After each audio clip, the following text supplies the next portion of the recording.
그거 물어보려고 이 아침부터 여기로 온 거야?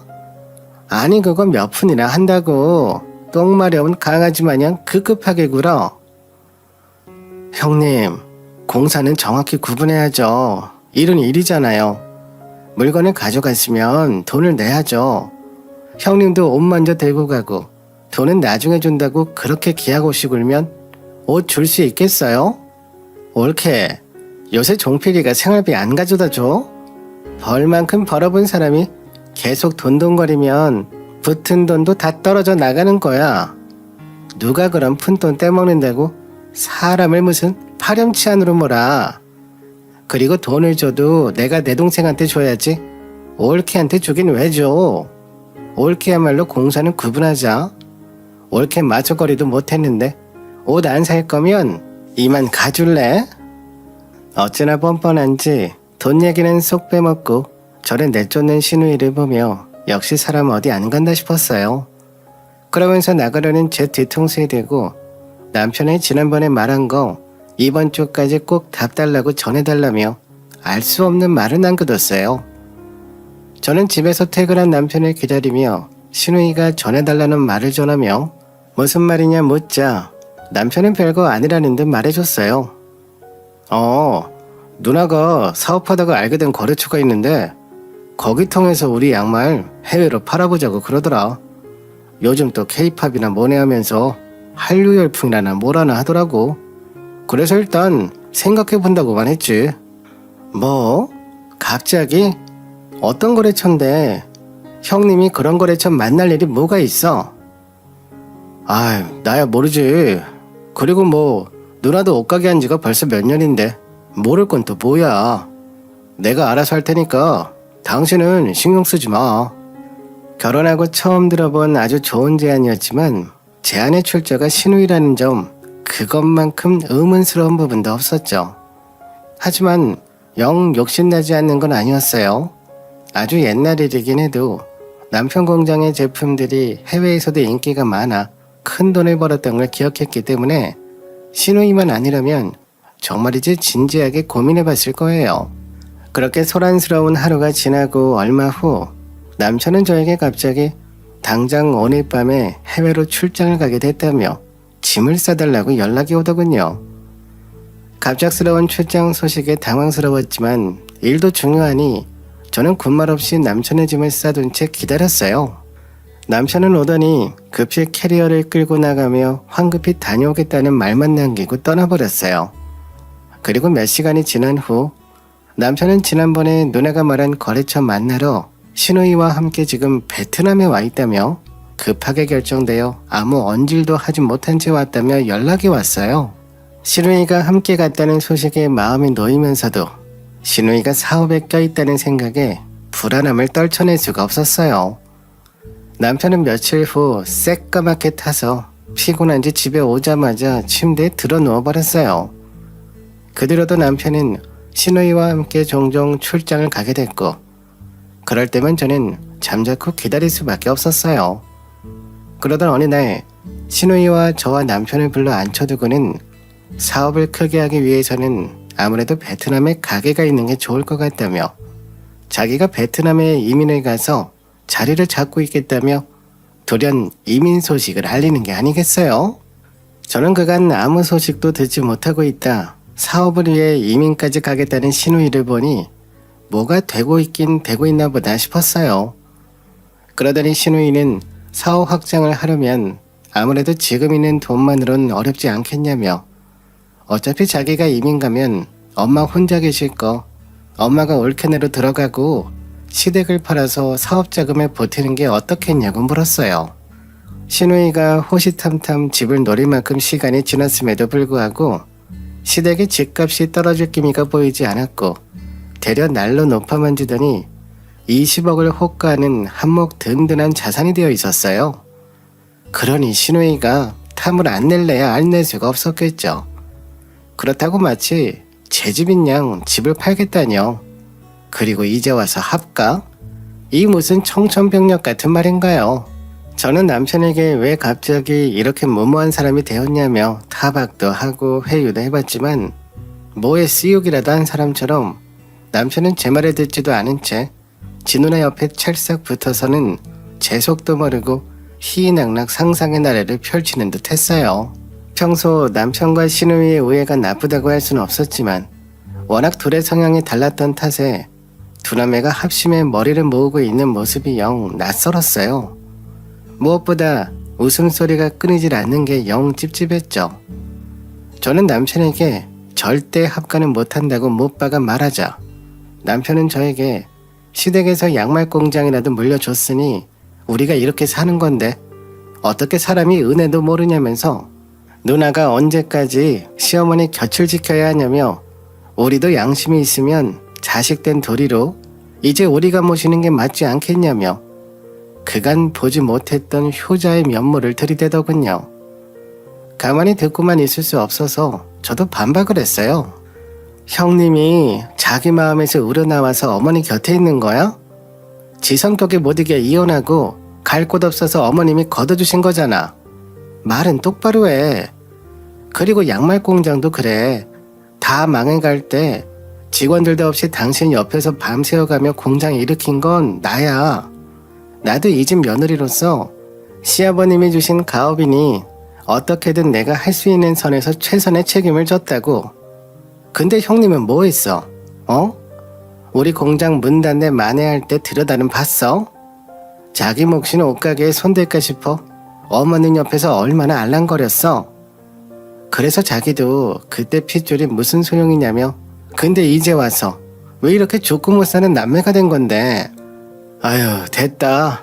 대학도 안 나오느라 무슨 말을 하냐 내가. 남편도 변해도 너무 변해버렸어요.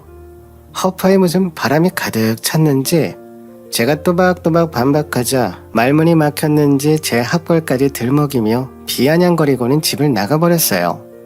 어이가 없었죠. 남편도 까놓고 보면 고졸이거든요. 저보다 나은 거라고는 그저 대학교 정문이나 몇 번 더 밟아왔다 뿐이지 결국 졸업도 못했으니 지나저나 별반 차이도 없는데 그게 무슨 흠이라고 아니 무슨 유세라고 이렇게 툭 가시 같은 말만 남긴 채 피신을 해버리다니. 지금껏 단 한 번도 남편에게 보진 못한 모습이었어요. 남편은 세심하고 배려가 많은 반면 내성적이고 과묵한 사람이었어요. 그래서인지 부부 사이의 대화는 늘 있었지만 지저귀는 아침 새처럼 끊임없이 이어지진 않았고요. 그럼에도 서로 대화가 잘 맞고 무엇보다 남편은 저를 배려하고 아껴주는 게 느껴지는 그런 사람이었거든요.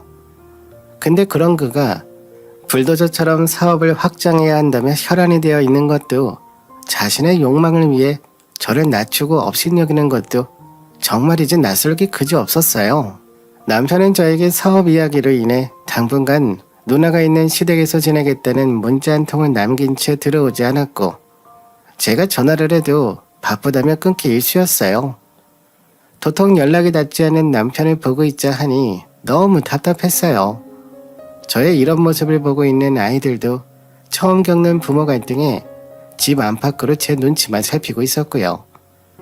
그런 아이들을 생각하니 더더욱 남편을 붙잡아 이 문제를 해결해야 한다는 마음이 간절했어요.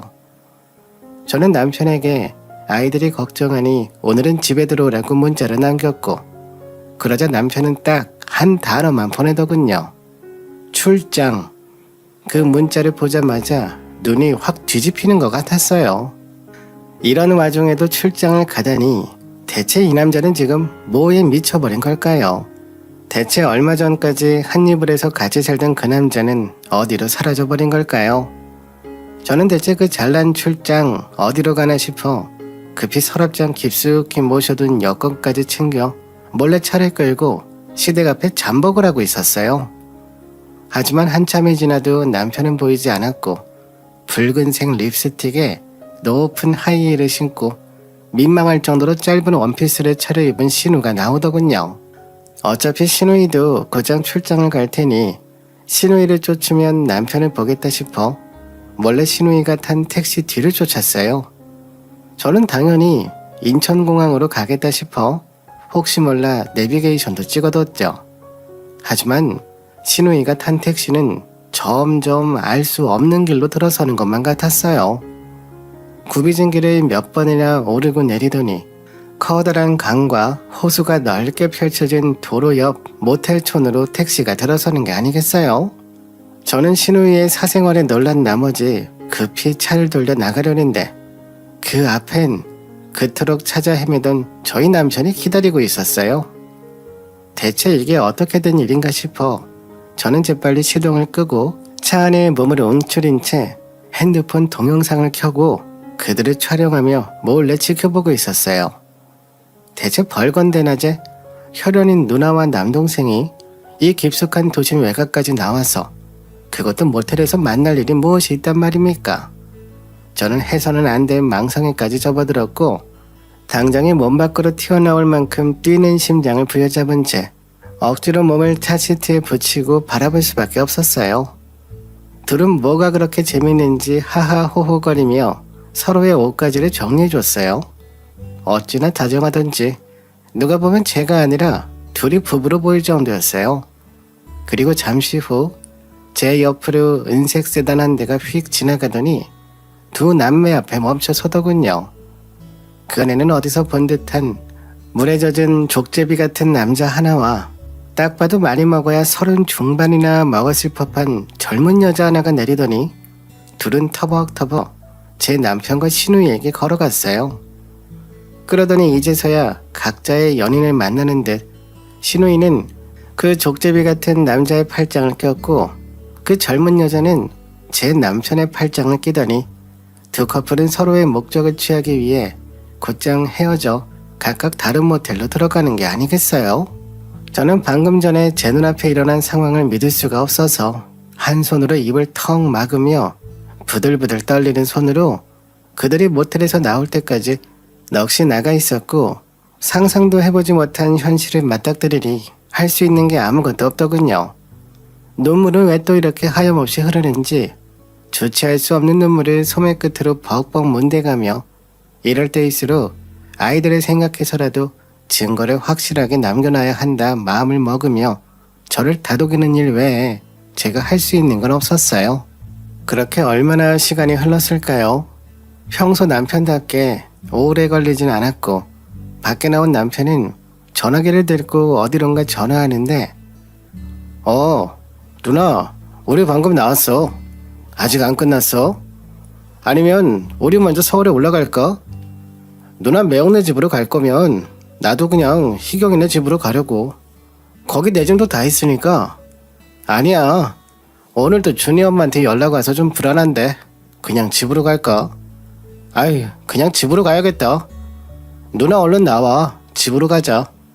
아무래도 조만간 집으로 찾아올 것 같아. 에휴, 이놈의 옆였네. 지긋지긋하다.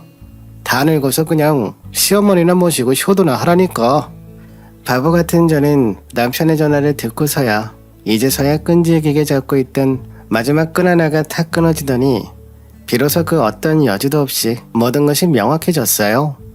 그간이 배은망덕한 두 남매는 사업차 출장을 간 게 아니라 어찌나 오해가 좋았던지 버젓이 아내가 있고 아이들이 있는 남동생의 불륜을 앞장서 도와주고 있었던 것이었죠.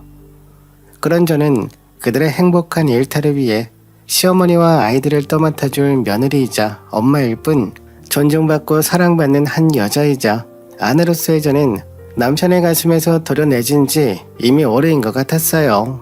어떻게 사람이 이럴 수 있을까요? 그것도 20년 가까이 가족으로 살아왔는데 적어도 남동생이 잘못을 하면 바른 길로 가라고 야단을 못 쳐도 시시하고 숨겨주다 못해 같이 장난에 맞춰 뒤에서 이러고 있었다는 사실에 남편보다도 신우이가 더 인간 말종으로 느껴졌어요.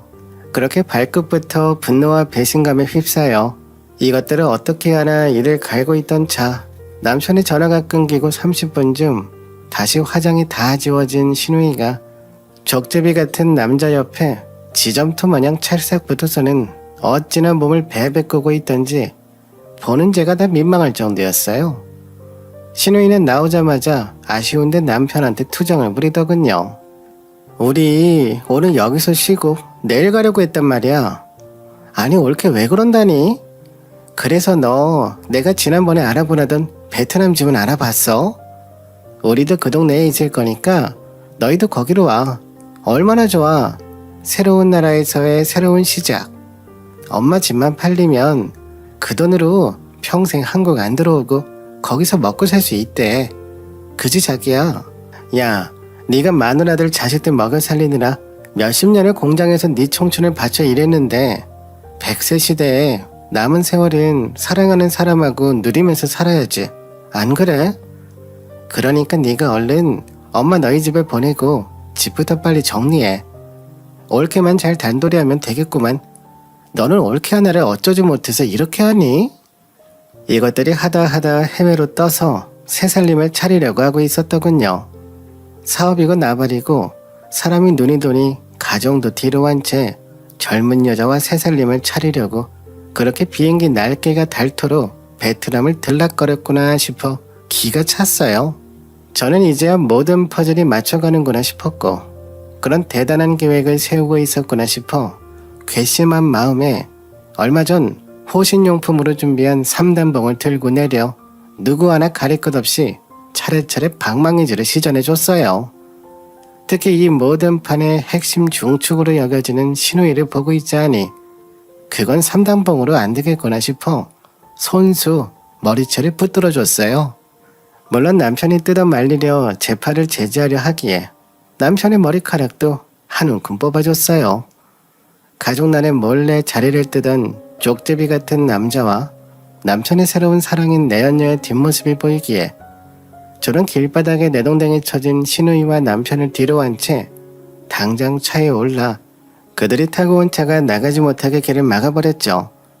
그렇게 저는 제 눈앞에 내년 놈들이 줄지어 세워 이 사건의 모든 발단과 전황을 여실없이 핸드폰에 증거로 담게 됐어요. 이 모든 사건의 시작은 역시나 신우이였어요. 곧 쉰 앞두고 적적하고 심란했던 그녀는 친구들과 함께 나이트에 갔고 그곳에서 우연히 5살 어린 족제비를 만나게 되면서 그들의 연애가 시작됐다고 하더군요. 족제비 씨는 자칭 사업가로 10년 넘게 베트남에서 사업을 하다 결혼할 상대를 찾기 위해 한국에 들어왔다 신우이를 만났고 들어보니 자금이 다 베트남의 건물이고 땅에 묶여 있어 한국에서 쓸 현금이 없어 신우이가 그를 원조하고 있던 것이었죠. 그는 신우이가 준 돈을 남은 평생 갖겠다며 베트남에 함께 떠나자고 신우이의 마른 가슴에 불티를 틔우게 됐고 신우이는 그와의 여생을 위해 제 몫의 옷가게를 정리하고 한국을 떠나려고 했지만 시어머니의 거센 반대로 옷가게를 팔 수 없게 되자 제 남편을 끌어들이게 된 것이었어요. 처음엔 베트남에 양말을 팔 수 있는 활로를 개척해주겠다며 남편을 꼬셨지만 남편이 꿈쩍도 하지 않자 족제비 씨는 자신이 아는 동생이라며 지금의 내연녀를 데리고 오게 된 것이었어요. 남편 말로는 어찌나 사람을 녹이는 기술을 타고났는지 처음엔 자기도 안 넘어가려고 애를 썼지만 만나면 만날수록 어쩔 수 없었다며 읍소를 하더군요. 그렇게 족제비 씨의 설계에 갇혀버린 남편은 신우이의 의견에 합세해 시아버지가 물려주신 가업을 빌미로 하여 시어머님을 설득하게 이르렀고 다행히도 시어머님이 워낙 사업수간이 발던 터라 여시들에게 홀려버린 남매의 말이 쉽게 통하지 않고 있던 차에 저에게 딱 걸려버린 것이었죠. 저는 당장 이 내년 놈을 끌고 시댁으로 갔고 시어머니 앞에 줄지어 앉힌 후 도저히 남편과 살 수 없으니 이혼을 하겠다고 했어요.